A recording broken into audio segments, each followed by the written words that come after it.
All right, this is a book review for Ideological Origins of the American Revolution, written in 1967 by Bernard Balin.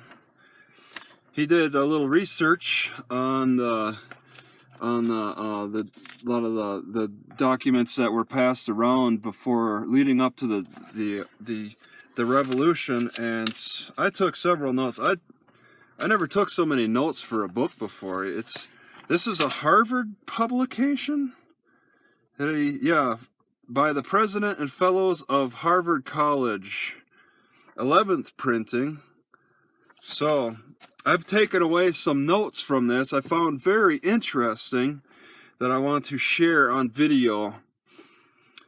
All right, most commonly, the revolution was seen as a natural rights, your human nature philosophy, natural rights philosophy, social contracts between individuals, I guess whether written or verbal, inalienable rights, which actually I should research. There's some things I'm actually not exactly sure of. Natural laws that go along with your natural rights, and then a contractual government. The government works on contract. There's a lot of reference to slavery, corruption, conspiracy, and they were used by a wide variety of social classes. So all these, okay, and then a lot of pamphlets were circulated amongst all these social classes, which that's where he found a lot of these references. The saying that slavery served the radical opposition against the monarchy, so it was taking an extreme side, saying that the monarchy is enslaving us, and it gets more into that later. The different pamphlets, they would have a wide variety of entertainment and information, satire, elusive irony, flat parody, allegory, sarcasm, and then a lot of bizarre references as well. So this author read them all.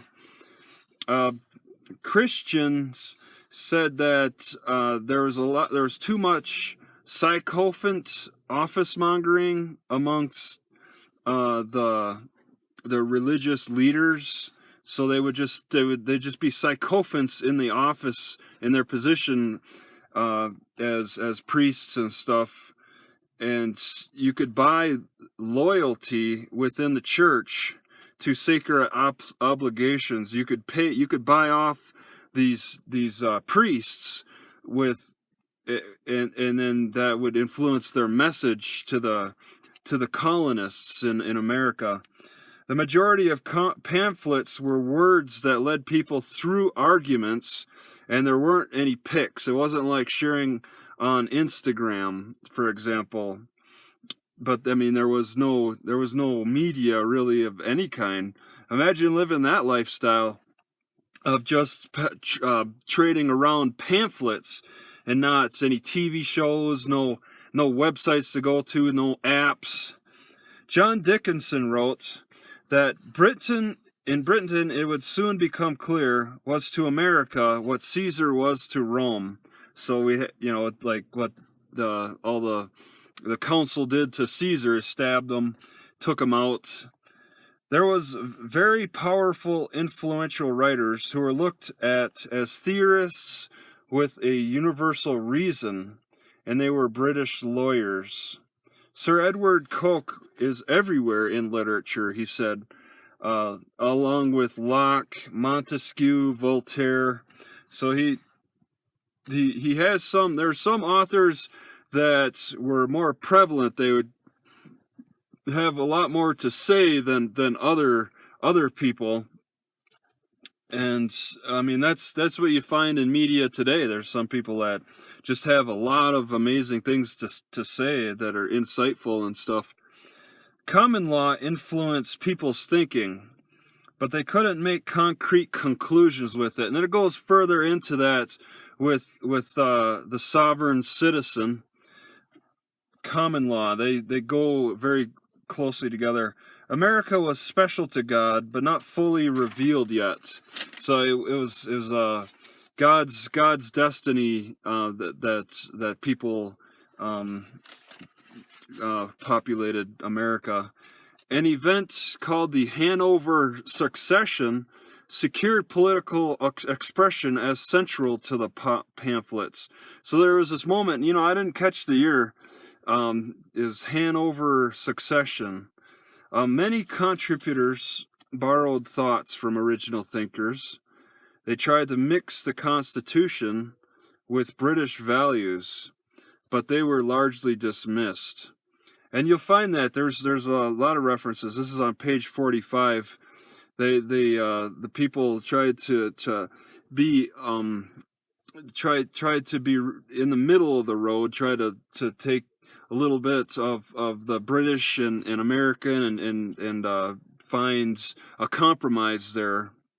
A transfer of sovereignty from the crown to the Parliament was not acceptable enough to the colonists. They were constantly negotiating and taking extreme sides, or trying to get to the middle of the road on both the colonist side and the in England as well. And in England, they transfer. They call it the sovereignty. You think sovereign citizens as individuals, but there's the English crown. The king was. They had their sovereign. It's like the sovereignty it could go from the lowest person to the highest person. Everybody has a chance of sovereignty. It's not it's not an economic thing, but some sovereignty has more power than others, of course. Your individual sovereignty doesn't really have much weight. But transferring the sovereignty from the crown to the Parliament, the government was still too hostile, the English government, and existed only on the tolerance of the people, the tolerance of the colonists. Still, the Parliament sovereignty needed to be overthrown. It should be overthrown if it attempted to exceed its jurisdiction. So when they pushed past our rights in the colonies, Walpole manipulated the more powerful Parliament. And that was concerning to England. I believe Walpole was working for the colonists, but he was working in England. There's more on him later. Cato's letters served as an inspiration for John Peter Zenger in 1735 in attacking opposition.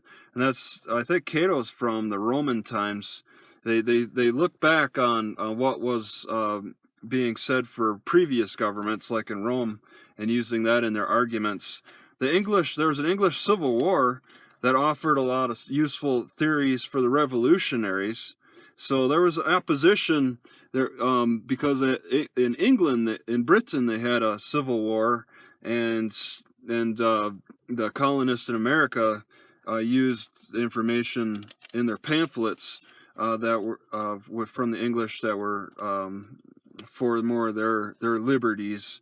The disposition of power behind the scenes was a great concern. That was on page 55. Power trespasses over our rights by creeping and subduing the victims. The natural prey of power was liberty, law, and right. So power, it preys on our liberties.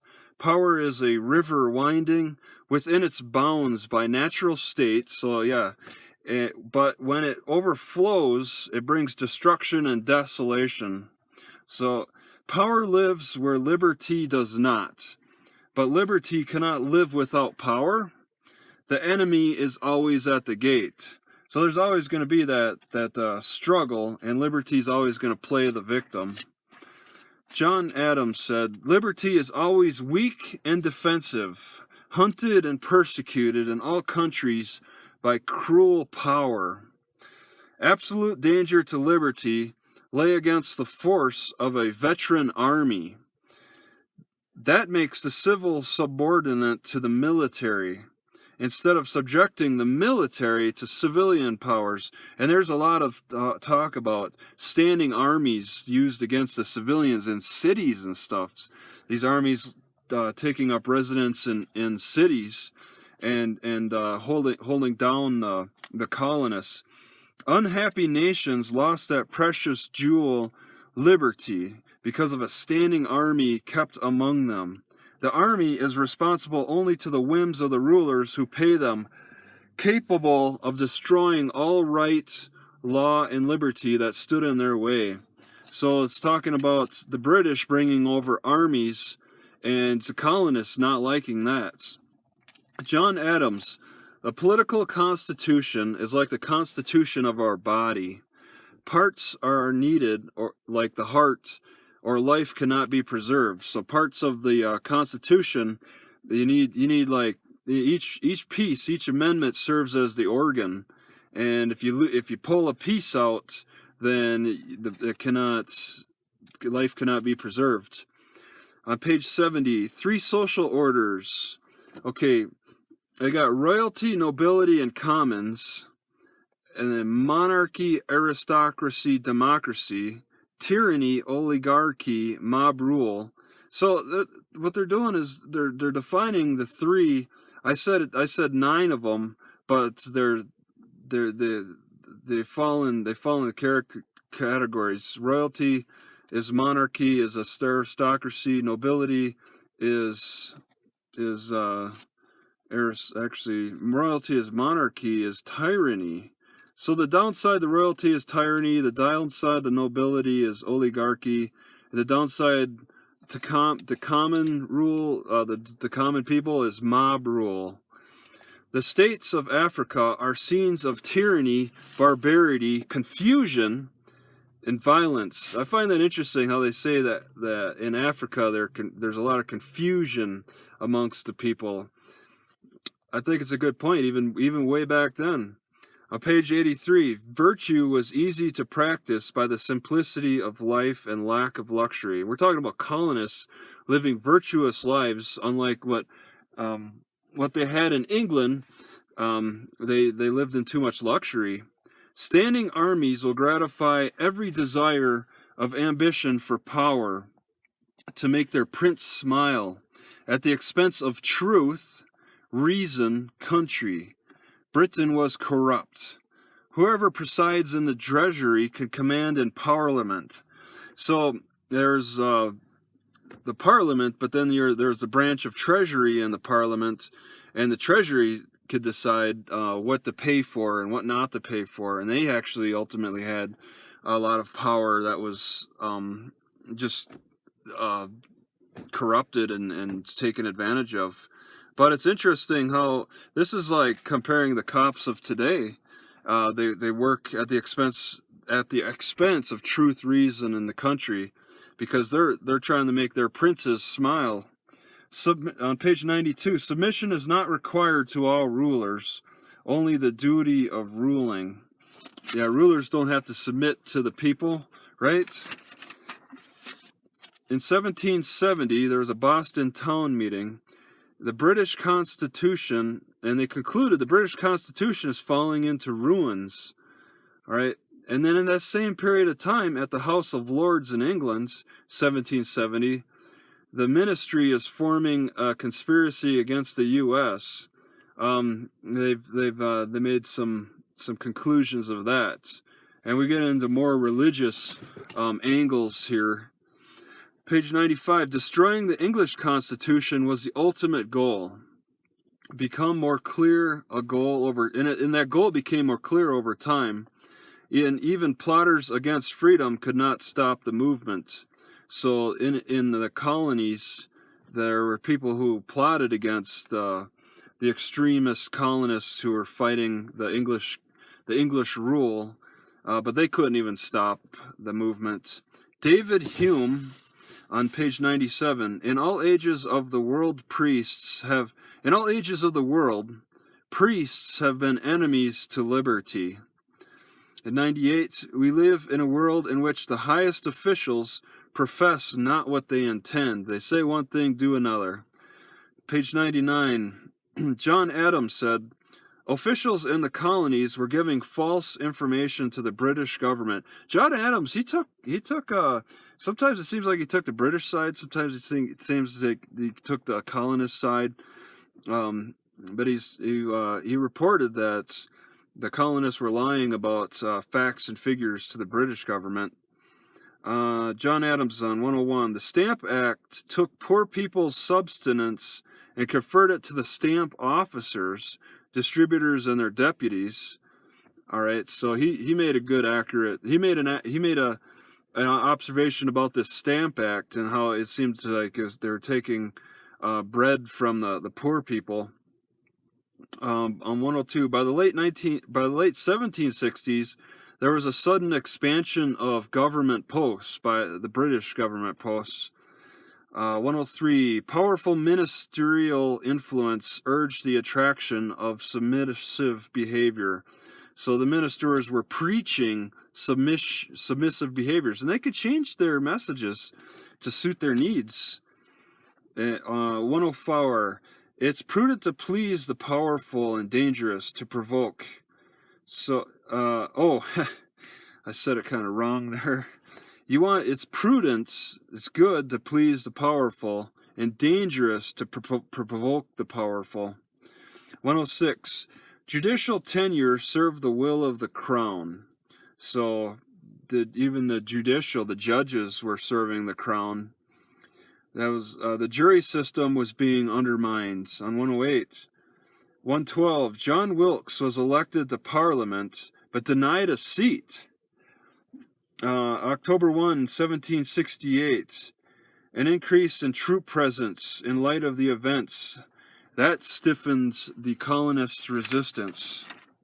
On 113, Boston councils concluded in their meeting that a standing army in town to enforce laws disrupts citizens' freedoms and is an inconvenience.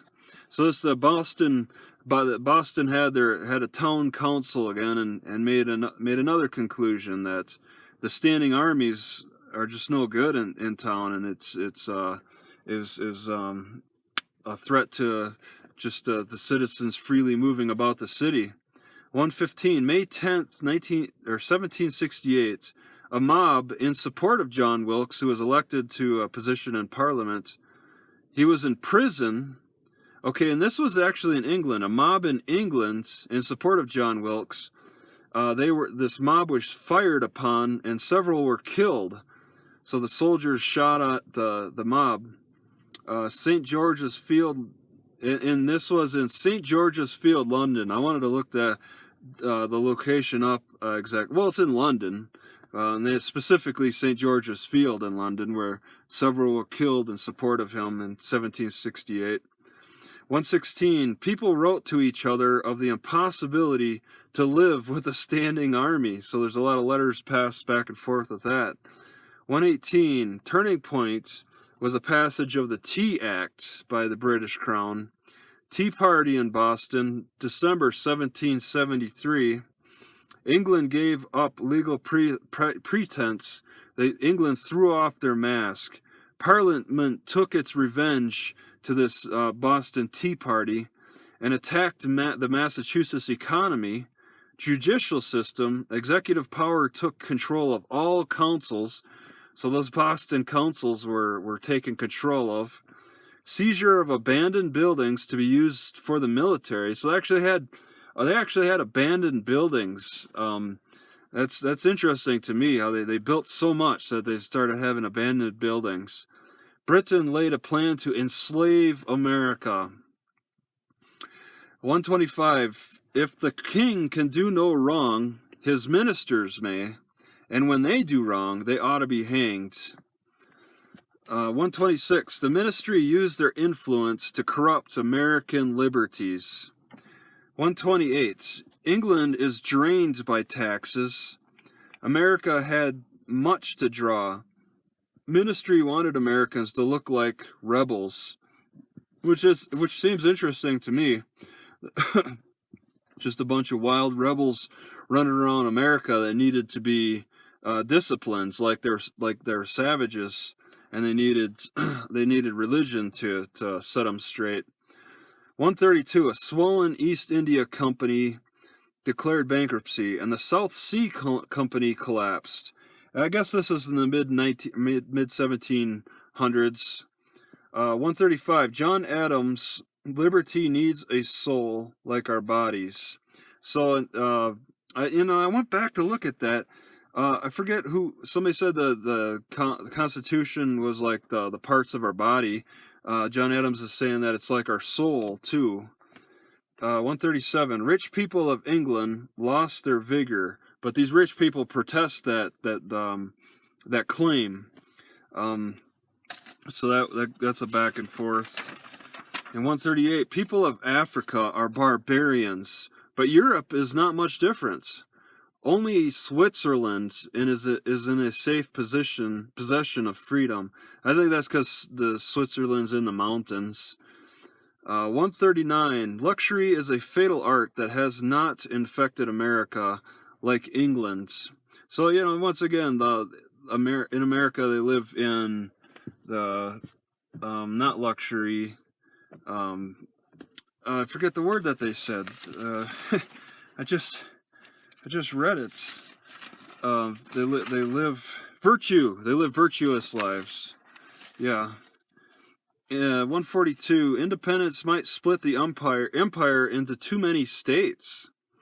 144, attitudes and fears over revolutionary ideology were being shared 50 years before the war. 158, ministerial conspiracy designed to victimize colonists. So these are in these pamphlets, and people were talking about ministerial conspiracies. The colonists were sharing this information. 161, in the course of the decade leading up to 1776, the controversy took on a different shape. The colonists still had trouble believing, but they kept at it more and more.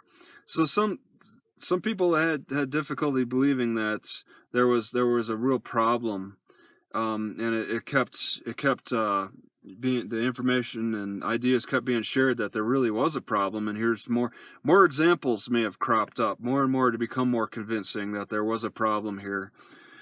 163, England reformed their government to give district representatives more power. 164, but colonists moved towards medieval forms of attorney reps. So England takes a step forward, the colonists take a step back to separate themselves from the English rule. 168, Americans had to be obedient to virtual power in England. Virtual power, like it's they say it exists, but it's just it really doesn't. 169, does he know us, or we him? This is the virtual power. Does he know us, or we him? Can we restrict conduct? Can we restrict his conduct? Does he have a duty to preserve our liberty and property? Is he acquainted with our circumstances? What are we to expect from him? Nothing but taxes without ends. So they're getting into the taxation without representation.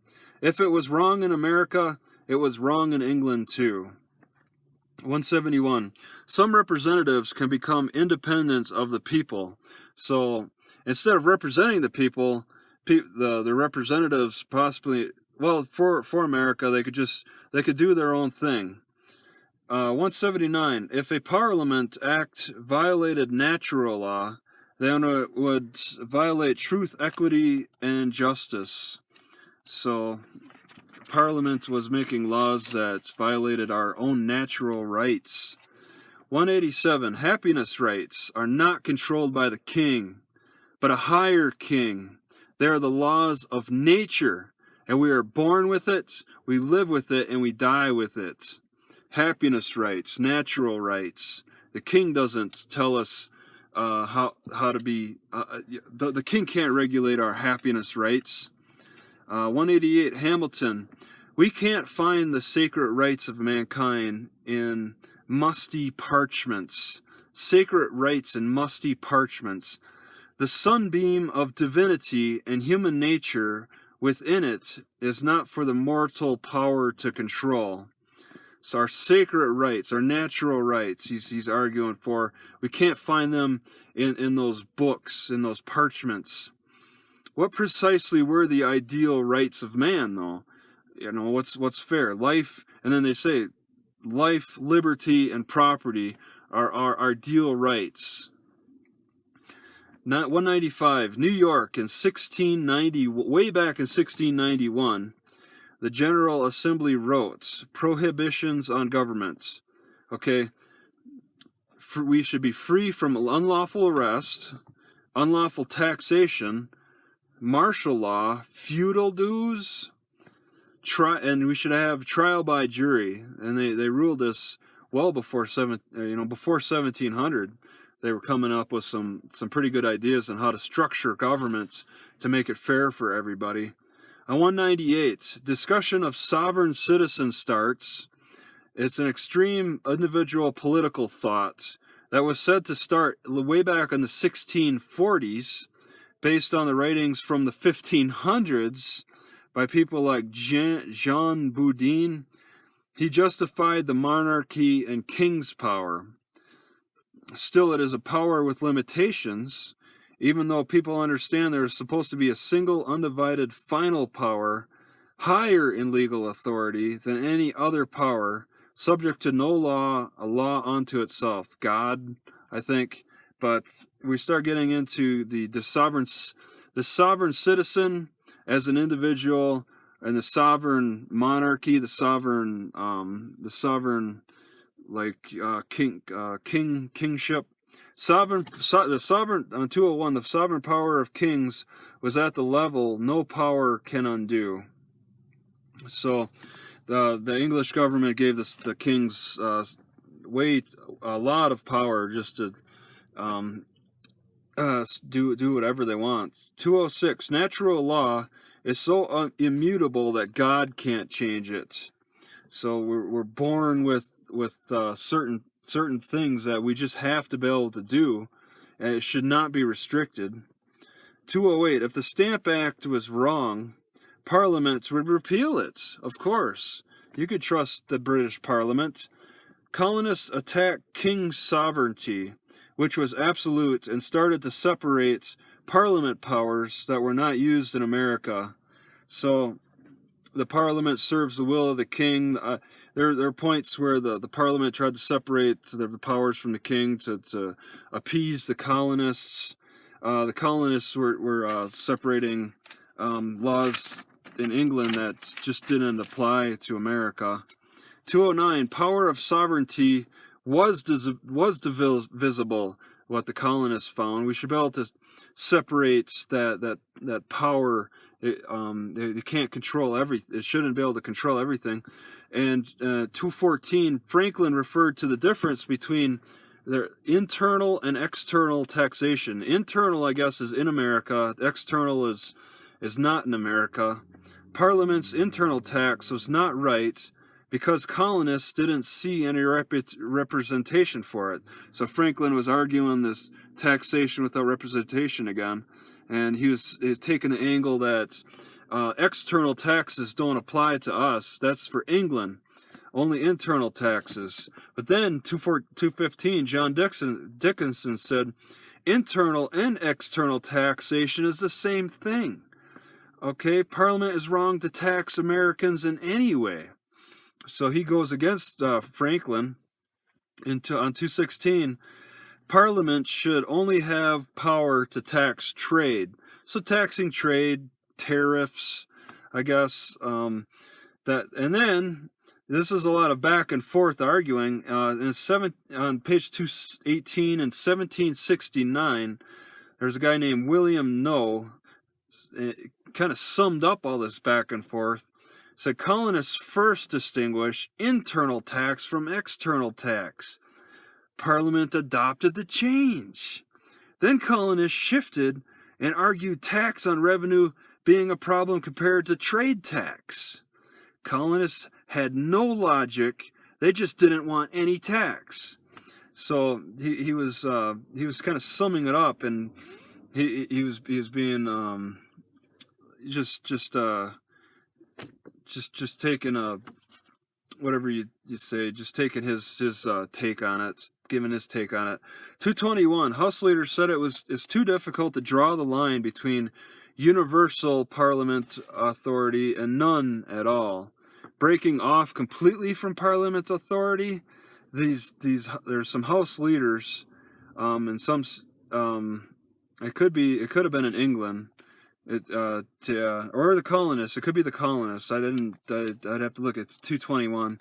224, unable to convince Parliament that their power was divisible.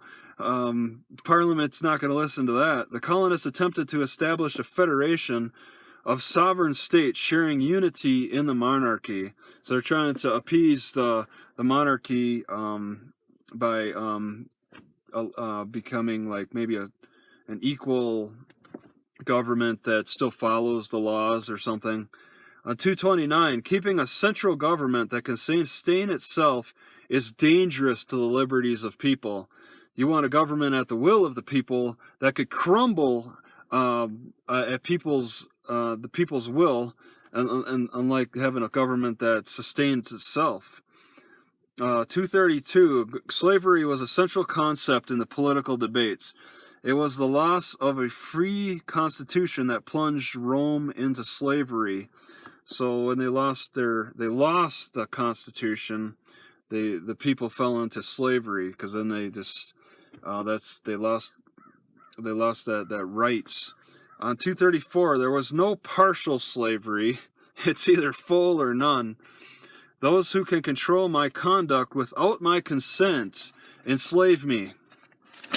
235, we may have a very good master at one time and a very bad one at another, and this is in reference to slavery.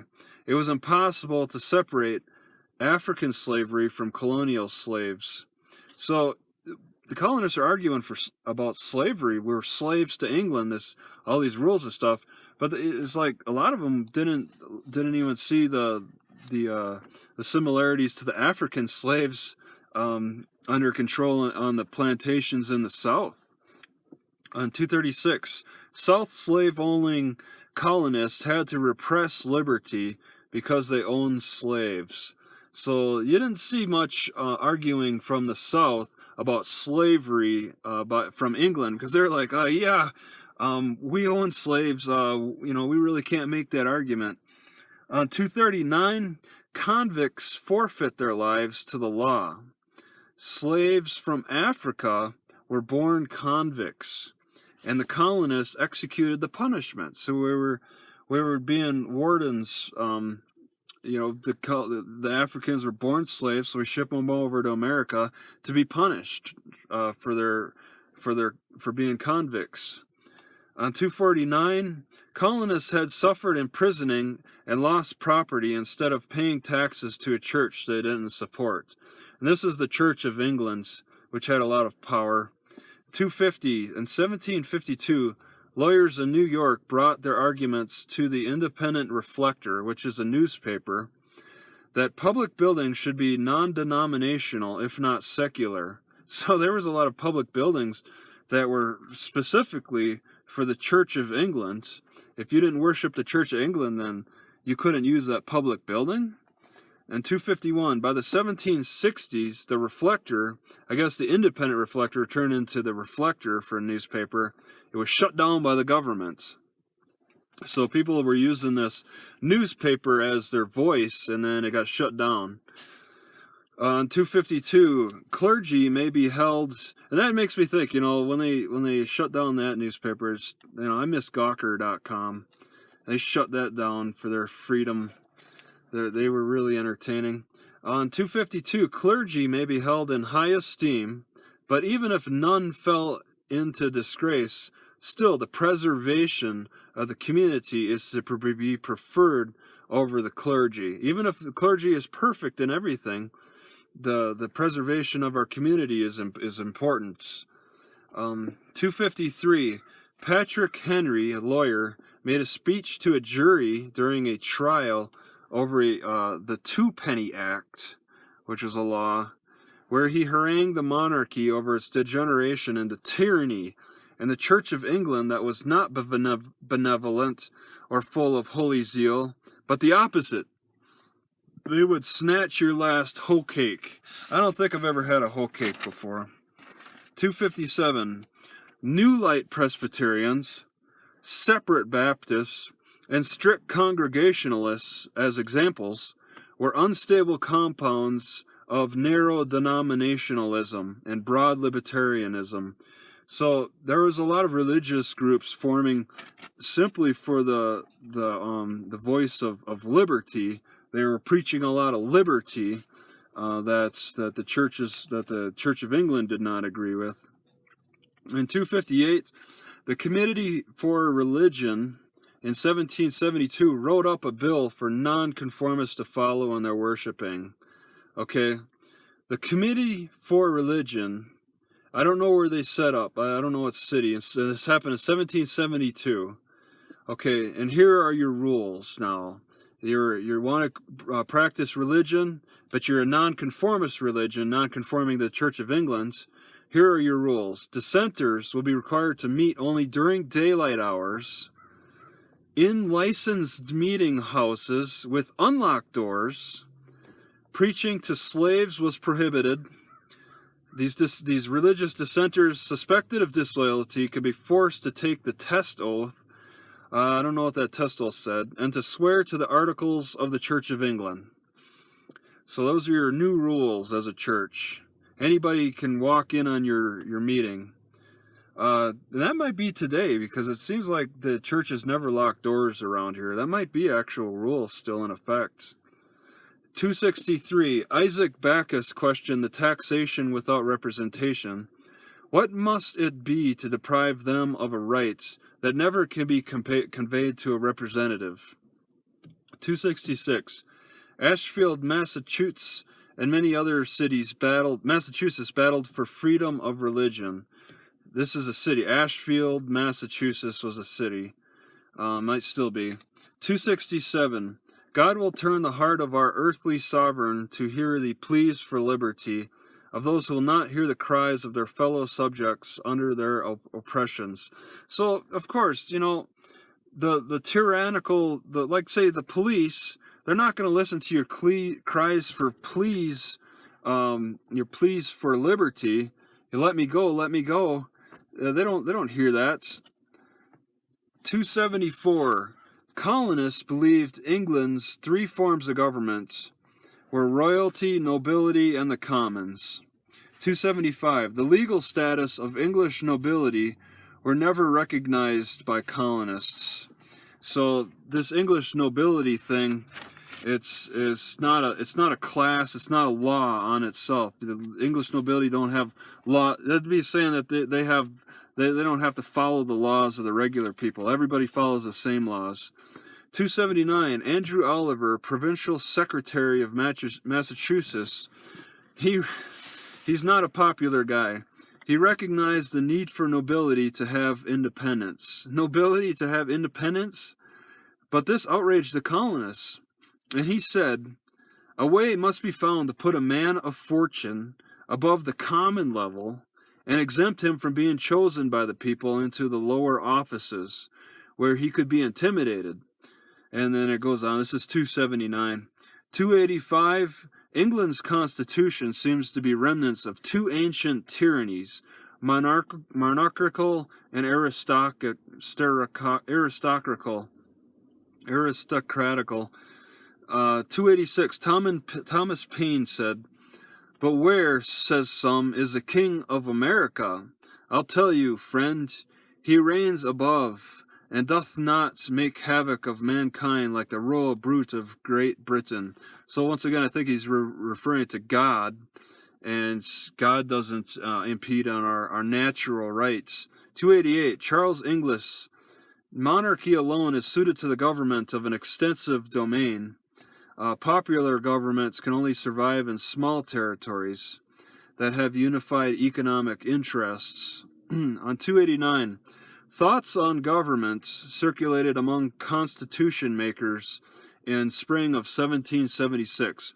So there was a pamphlet or just something. It's called Thoughts on Government, and I didn't catch. I saw the name. I don't know who wrote that, but a lot of Constitution writers actually read that as a guideline for writing our Constitution of today.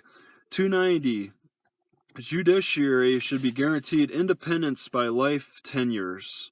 Instead of serving the will of the crown, they serve life tenures.